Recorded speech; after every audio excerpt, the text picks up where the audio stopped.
Bien, aujourd'hui, je voudrais commencer une sorte de série de réflexions consacrée au rapport entre la sagesse et l'éducation. Avant même d'aborder la question de l'éducation, je voudrais dire un mot sur la sagesse et surtout sur ce qu'elle n'est pas, parce que il est très difficile, en fin de compte, de définir la sagesse. Ce que je voudrais dire, c'est que la sagesse, à mon avis, n'est pas un état. Ce n'est pas un état figé, un état immobile, un état assuré, quelque chose qui serait là, stable, et à partir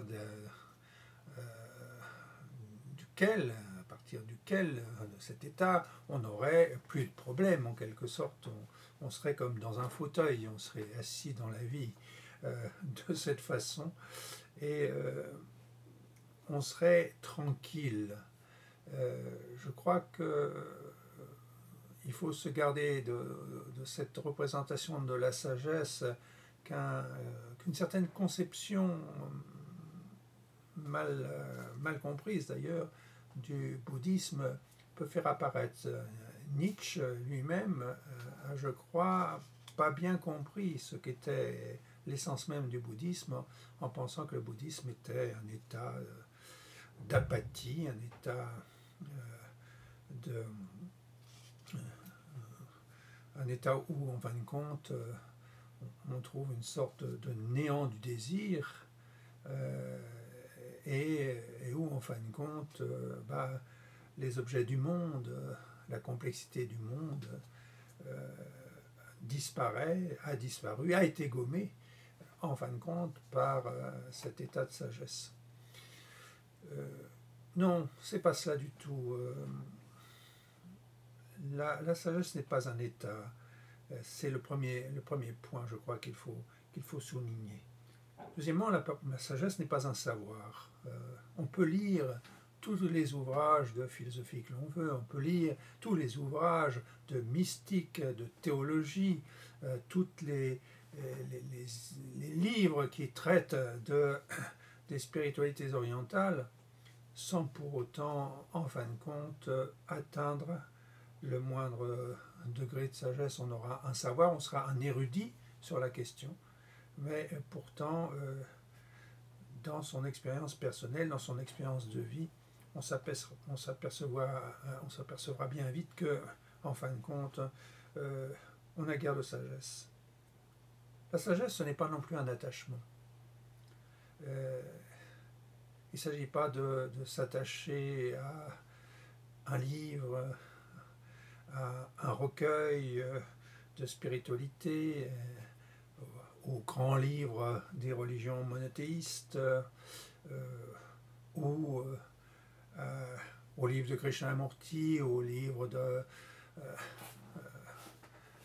qui résultent de l'enseignement du Bouddha, ni même aux évangiles. Non. Pas plus qu'on va s'attacher à un gourou, à un maître spirituel. C'est pas parce qu'on aura ces attachements, cette inclination à aller immédiatement se référer à tout cet ensemble symbolique qu'on aura pour autant un degré de sagesse. La sagesse n'est pas un but à atteindre. Dès lors qu'il y a but, il y a nécessairement une visée quelque part dans un futur hypothétique, et c'est donc pas cela dont il s'agit. La sagesse ne demande aucun but, elle n'a pas besoin de but. Elle est liée à quelque chose qui est profondément humain, qui s'ensuit, je dirais, d'une façon complètement naturelle à partir du fait qu'on laisse la vie se déployer en nous-mêmes. Et de ce côté-là, ce n'est pas du tout de ce problème dont il s'agit. Il ne s'agit pas de chercher à atteindre quoi que ce soit. C'est pourquoi il n'y a pas d'effort à faire dans la sagesse. Même si la sagesse peut présenter une ascèse, il ne s'agit jamais d'une ascèse qui mutilerait le désir de vivre d'un individu. Il s'agit avant tout de laisser faire, et même si dans ce laisser faire, parfois, il y a quelques difficultés, ce n'est jamais de l'ordre d'un effort au sens où un sportif devrait se muscler pour réaliser une épreuve. Non, ce n'est pas de cet ordre-là. Il y a une exigence, certes, dans, on pourrait dire, l'épreuve de sagesse, mais cette exigence ne ressort pas de l'ordre de l'effort, bien que ça puisse ressortir de l'ordre d'un certain vouloir vivre, vouloir exister, vouloir se sentir une conscience d'être. La sagesse n'est pas une vérité à découvrir. La vérité, elle est du côté des philosophes. Ce sont les philosophes occidentaux, essentiellement les philosophes du concept, qui discutent la question de la vérité. Chez les orientaux, on ne se préoccupe pas de la vérité. On se préoccupe avant tout de faire partie d'un ensemble vivant et dynamique, d'un processus énergétique, et de voir en quoi nous sommes bien partie prenante de ce processus énergétique, et non pas de savoir quelle est sa nature profonde, à quel moment ce processus est-il né, et quand prendra-t-il fin. Ces questions-là ne sont pas, en fin de compte, de l'ordre de la sagesse, même si ça peut être de l'ordre de la philosophie. Mais justement, le philosophe n'est pas un sage. La sagesse, pour autant, n'est pas une fusion à réaliser, une fusion avec le tout, où, en fin de compte, la singularité humaine disparaîtrait totalement au profit d'une conscience cosmique qui ferait qu'on n'a plus une conscience d'être malgré tout singulier. C'est assez difficile à dire parce que si on atteint un degré de sagesse, on n'est pas pour autant, on n'est plus un individu au sens classique du terme. On n'est plus un individu séparé. On a bien une conscience d'être relié à une totalité dynamique et énergétique dont on fait partie complètement. Et pourtant, on a une conscience d'être qui est une conscience singulière.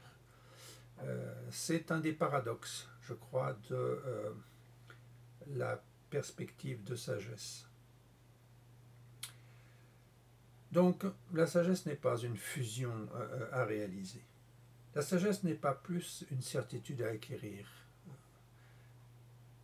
La sagesse ouvre sur l'incertitude, sur l'imprévu, sur l'advenir, et non pas du tout sur une certitude qui relèverait beaucoup plus justement de l'ordre de l'état presque immobile, puisque s'il y avait certitude, il faudrait la garantir par tous les moyens, hein, donc se protéger de toute incertitude, donc commencer à avoir peur, et dès lors qu'on commence à avoir peur, on fait fuir la sagesse. La sagesse n'est pas plus, d'ailleurs, une progression dans le temps. Ce n'est pas parce que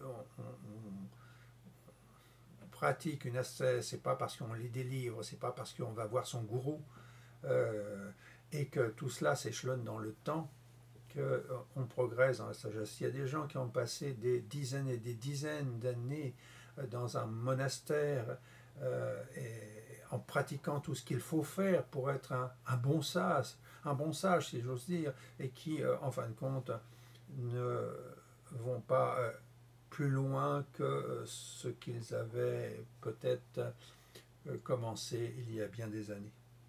Donc voilà un petit peu tout ce que je voulais dire à propos de la sagesse et surtout de ce que n'est pas la sagesse dans cette première réflexion. Merci.